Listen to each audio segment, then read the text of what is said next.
पायल और सीमा दोनों अमीर गरीब सहेलियां थी। पायल एक अमीर व्यापारी की बेटी थी और सीमा एक गरीब मजदूर की बेटी। सीमा बहुत भोले स्वभाव की थी। उसे लगता था कि पायल अमीर होकर भी उसकी सहेली है, जबकि ऐसा नहीं था। पायल सिर्फ अपने स्वार्थ के लिए ही सीमा के साथ रहती थी। सीमा, आज मेरी तबीयत थोड़ी ठीक नहीं है और तू जानती है मेरे कॉलेज के बहुत से प्रोजेक्ट करने बाकी रह गए। क्या आज तू अपने कॉलेज से छुट्टी लेकर मेरे प्रोजेक्ट पूरे कर देगी? 2 दिन बाद तो मेरी भी परीक्षाएं हैं, मुझे भी। प्लीज, तू मेरी अच्छी सहेली है ना, अपनी सहेली के लिए इतना नहीं कर सकती? हाँ ठीक है, कर दूंगी। अक्सर ही ऐसा होता था। पायल सीमा के साथ अपनी दोस्ती का बहुत फायदा उठाती थी। सीमा भी सीधेपन में उसके सारे काम कर देती थी। इस वजह से कई बार सीमा की खुद की परीक्षाएं अच्छी नहीं जा पाती थी। क्या बात है सीमा, तुमने अपने सारे लेक्चर छोड़ दिए? तुम्हें पता है तुम्हारे कॉलेज का ये लास्ट ईयर है, तुम्हें इसलिए ज्यादा मेहनत करनी है और तुम इस बार की परीक्षाओं में बिल्कुल भी अच्छा नहीं कर पाई हो। सॉरी मैम, मैं इस बात का ध्यान रखूंगी कि मैं अगली परीक्षाएं अच्छे से दे सकूं। सीमा को पता था कि उसकी परीक्षाएं अच्छी न जाने का कारण क्या है, पर वो अपनी दोस्ती के नाते चुप रहती है। सीमा, तू पायल के सारे काम करती है, देखा इसी वजह से तेरे परीक्षाओं में कितने कम नंबर आए। अरे तू उसे बोल दिया करना कि तेरी अपनी भी पढ़ाई है, ये थोड़ी है कि तू उसके काम करेगी और अपना छोड़ देगी। माँ, पायल मुझे अपनी अच्छी दोस्त मानती है और फिर एक दोस्त की मदद करना तो एक दूसरे दोस्त का फर्ज होता है। कोई नहीं, मैं इस बार ज्यादा मेहनत कर लूंगी। सीमा इस बार पास तो हो जाती है, पर उसके मार्क्स बहुत कम आते हैं। कुछ दिनों बाद शहर में एक बहुत बड़ा फैशन शो होने वाला था। पायल भी इस फैशन शो का हिस्सा बनकर इस फैशन शो को जीतना चाहती थी, इसलिए वो सबसे स्पेशल दिखने के लिए तैयारी कर रही थी। पापा, फैशन शो में जिसका लहंगा सबसे बेस्ट होगा उसे ही फर्स्ट प्राइज मिलेगा। मैं चाहती हूँ मेरा लहंगा सबसे सुंदर और स्पेशल दिखे। पापा, क्यों ना आप मेरे लिए सोने का लहंगा बनवा दो? बस फिर तो देखना किसी की भी औकात नहीं है कि मुझसे जीत जाए, क्योंकि सोने का लहंगा सिर्फ मैं ही बनवा सकती हूँ, क्योंकि मैं बहुत अमीर हूँ। हाँ हाँ ठीक है मेरी प्यारी बिटिया, जो तुम चाहती हो वैसा ही लहंगा बनवा लो। सोने का लहंगा बनवा कर दे रहे हो? अरे बहुत महंगा बनेगा। तो क्या हुआ पायल की माँ, हमारी बिटिया कुछ दिनों बाद अपने ससुराल चली जाएगी। अभी तो शादी से पहले इसके पास मौका है इस तरह से कंपटीशन में हिस्सा लेने का और अपनी इच्छाओं को पूरा करने का। कोई नहीं, जा बेटिया, तुझे जैसा सोने का लहंगा बनवाना है बनवा ले, पैसे मैं दे दूंगा। ठीक है पापा। बातों ही बातों में पायल को पता चलता है कि सीमा भी इस फैशन शो में हिस्सा ले रही है, तो वो जोर से हंसने लगती है। तू और कंपटीशन में हिस्सा लेगी? रहने दे, तेरे पास तो इतने पैसे भी नहीं है कि तू लहंगा खरीद सके। ये कंपटीशन ना हम जैसे अमीरों के लिए, तुम जैसे गरीबों के लिए नहीं। एक सेकंड, बुरा मत मानना, मैं जो बोल रही हूँ सच बोल रही हूँ। कंपटीशन में सबको बढ़िया लहंगे पहनने, और तुझे पता है मैं पहले ही सोने का लहंगा खरीद चुकी हूँ, तो कंपटीशन में दूर दूर तक कोई नहीं है जो मेरी बराबरी करेगा। तू मेरी सहेली है इसलिए तुझे समझा रही हूँ, तू इस कंपटीशन में हिस्सा मत ले। वो तो ठीक है, पर माँ का मन है कि मैं इस कंपटीशन में हिस्सा लूं। वो मेरे लिए बहुत सुंदर लहंगा तैयार करने में मदद कर रही है। मैं लहंगा घर पर ही सिल रही हूँ। क्या तू लहंगा घर पर सिल रही है? रहने से कोई फायदा नहीं, घर पर सिले हुए लहंगे को तो एंट्री नहीं मिलने वाली। अच्छा मैं जा रही हूँ, तू शाम को घर आ जाना, मुझे लहंगे के साथ की ज्वेलरी लेने जाना है। सीमा का मन थोड़ा खराब हो जाता है और वो घर जाकर उदास हो जाती है। अरे सीमा, तू आ गई। देख, मैंने सोच लिया है कि तू इस फैशन शो में घास का बना हुआ लहंगा पहनेगी। घास का लहंगा बहुत सुंदर बनेगा। मैं तेरे लिए घास का लहंगा तैयार करने में मदद करूंगी। तू जल्दी से जाकर बगीचे में से ढेर सारी घास तोड़ ला और बड़ी बड़ी लाना। क्या हुआ सीमा, मैं कुछ बोल रही हूँ। माँ, मैं इस प्रतियोगिता को नहीं जीत पाऊंगी, मुझे पता है। फिर मैं बेकार में ही मेहनत करूंगी। आपको पता है पायल ने सोने का लहंगा खरीदा है और उसका लहंगा बहुत सुंदर है। वहां पर बैठे हुए सारे लोग मुझ पर हंसेंगे अगर मैं घास का लहंगा पहनकर जाऊंगी तो। सीमा, अपने ऊपर विश्वास होना बहुत जरूरी है, तभी हम दुनिया को जीत सकते हैं। अपनी कमजोरी को अपनी ताकत बनाओ। हार और जीत कुछ नहीं होती, प्रतियोगिता में हिस्सा लेना ही बड़ी बात होती है, और तुम इस प्रतियोगिता में हिस्सा लो। हार और जीत का फैसला छोड़ दो, बस तुम अपना 100% दो। अपनी माँ की बातें सुनकर सीमा में हिम्मत आती है और वो अपने लिए घास का लहंगा तैयार करना शुरू करती है। फैशन शो आने तक सीमा अपनी माँ के साथ मिलकर बहुत बढ़िया घास का लहंगा तैयार कर लेती है। जब पायल फैशन शो वाली जगह पर पहुंचती है तो सीमा वहीं खड़ी हुई थी। सीमा का लहंगा बहुत अलग डिजाइन का था। सीमा के लहंगे को देखकर पायल के साथ की और भी लड़कियां हंस रही थी। सीमा, तूने ये क्या पहन लिया? तू बिल्कुल तमाशा लग रही है। मैंने तुझे मना किया था ना कि तू इस तरह की कोई हरकत नहीं करेगी। अब मेरे से दूर होकर चल। मैंने सोने का लहंगा पहना हुआ है। तेरा घास का लहंगा मेरे सोने के लहंगे को खराब कर देगा। हट, दूर हट जा। ठीक है पायल, फिर मैं अंदर चली जाती हूँ। मैं तो गेट पर तुम्हारा वेट कर रही थी। सब लड़कियां बहुत पैसे वाले घर की थी, खासकर पायल का लहंगा जो सोने का बना हुआ था। सबने पक्का यकीन कर लिया था कि प्रतियोगिता का प्रथम पुरस्कार पायल ही जीतने वाली है। फैशन शो स्टार्ट होता है। एक एक करके सारी लड़कियां स्टेज पर पहुंचने लगी। पायल का नंबर आया तो वो भी स्टेज पर पहुंची। उसके बाद सीमा की बारी आती है। सीमा अपने घास के लहंगे को पहनकर स्टेज पर पहुंचती है तो जज सीमा की क्रिएटिविटी को देखकर चौंक जाते हैं। सारी लड़कियां स्टेज पर खड़ी होती हैं, जिनमें सीमा भी खड़ी थी। मुझे तहे दिल से ये कहते हुए बहुत खुशी हो रही है कि यहाँ पर जितने भी जज आए हुए हैं, उन्होंने इस फैशन शो प्रतियोगिता की फर्स्ट विनर चुन ली है। मैं अब उस विजेता का नाम बोलने जा रही हूँ। तो आज के फैशन शो की फर्स्ट विनर है सीमा। जी हाँ, सीमा ने इस फैशन शो के लिए जो लहंगा तैयार किया है वो इन्होंने घर पर ही सिला है और इसी वजह से इस प्रतियोगिता की पहली विजेता सीमा बनी है। सीमा के लिए जोरदार तालियां। सीमा को विजेता देखकर पायल जल भुन जाती है और फैशन शो छोड़कर चली जाती है। उस दिन जब पायल फैशन शो छोड़कर गई, तब सीमा को एहसास हुआ कि पायल उसकी खुशी में शामिल नहीं हुई, क्योंकि पायल के मन में स्वार्थ था। वो तो केवल सीमा का इस्तेमाल करती थी अपने काम पूरे करवाने के लिए। सीमा को पुरस्कार की ट्रॉफी मिलती है। धीरे धीरे सीमा सफलता की ओर बढ़ने लगती है। सीमा अपनी मेहनत से आगे तो बढ़ गई थी, पर उसे एक बात का दुख था। उसने अपने जीवन में दोस्त को पहचानने में बहुत बड़ी गलती की थी।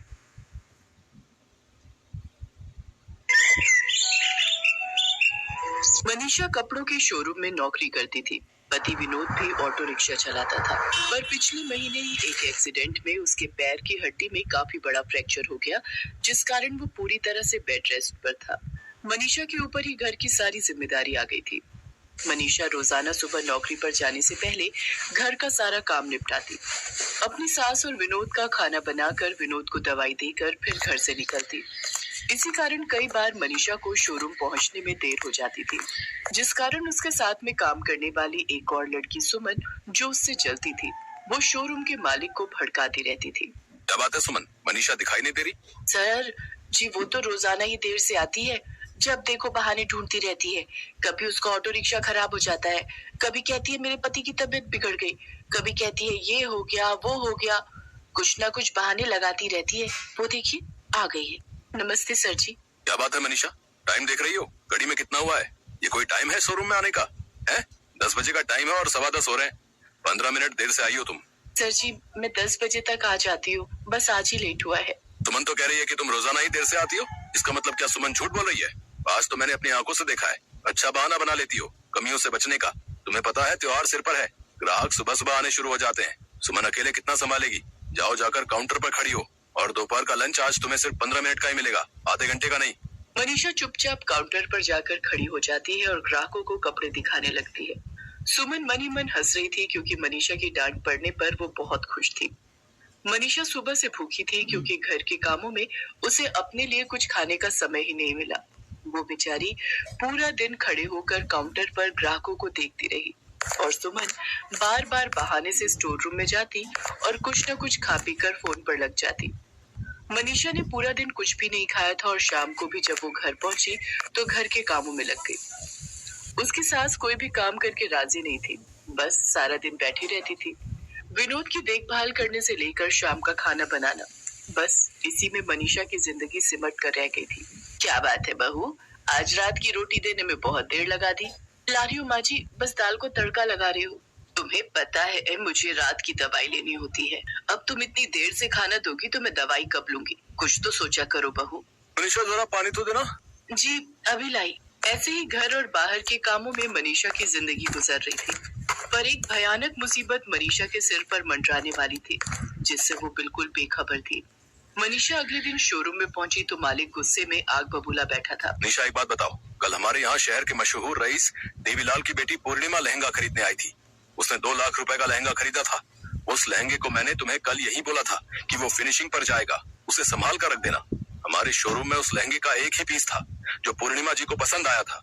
तुम्हें पता भी है वो लहंगा एक जगह से बुरी तरह फट गया है। सीसीटीवी कैमरे में सबसे आखिर में तुम ही लहंगे को संभालती हुई नजर आ रही हो। शराफत से बता दो कि वो लहंगा फटा कैसे, क्योंकि सबसे आखिर में तुम ही शोरूम से बाहर निकली थी। नहीं सर जी, मैंने लहंगा नहीं फाड़ा, मेरा विश्वास कीजिए।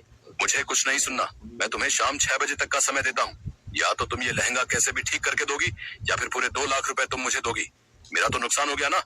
अब जाओ यहाँ से और इसे ठीक करके ही लाना, नहीं तो पैसे लेकर आना, वरना कल सुबह पुलिस तुम्हारे घर पहुंचेगी। मनीषा रोती बिलखती रही, पर शोरूम का मालिक उस पर बिल्कुल भी दया नहीं कर रहा था। मनीषा रोती हुई घर लौट रही थी, तभी उसकी नजर सड़क पर एक बूढ़ी औरत पर पड़ती है जो सड़क पार कर रही थी और गाड़ी उसके सामने आने ही वाली थी। मनीषा झट से उस बूढ़ी औरत को गाड़ी के आगे आने से बचा लेती है। अम्मा संभाल कर, अभी गाड़ी से आपको चोट लग जाती। शुक्रिया बेटी, जीती रहो। क्या करूं, आंखों से दिखाई नहीं देता, इसलिए सड़क पर गाड़ी निकलने की भनक ही नहीं पड़ती। अम्मा आपके हाथ से ये पोटली गिर गई थी, ये लीजिए। बेटी तुम जानती हो इस पोटली में एक रेशमी कपड़ा है जिससे हम अपनी पसंद की कोई भी जादुई पोशाक बना सकते हैं। किसी जमाने में मैं एक बहुत बड़ी जादूगरनी थी और इस कपड़े की सहायता से बहुत सुंदर सुंदर पोशाक बना लिया करती थी, पर अब उम्र के साथ मेरी आंखें भी कमजोर हो गई हैं और मैं नहीं चाहती कि मेरे बुढ़ापे का फायदा उठाकर कोई इस कपड़े को चुरा कर ले जाए, इसलिए इसे पोटली में बांधकर अपने साथ रखती हूँ। पर मुझे लगता है अब मैं ज्यादा दिन तक इस दुनिया में नहीं रहूंगी और मेरा इस दुनिया में कोई भी नहीं है, इसलिए ये रेशम का कपड़ा मैं तुम्हें देती हूँ। इसकी सहायता से तुम कोई भी पोशाक बनाकर बेच सकती हो और अपना खुद का व्यापार कर सकती हो। अम्मा आज तो आप सचमुच मेरे लिए भगवान का कोई रूप बनकर आई हो। आपने ये कपड़ा देकर मेरी बहुत बड़ी परेशानी को दूर कर दिया। आप मेरे ही साथ क्यों नहीं चलती हो?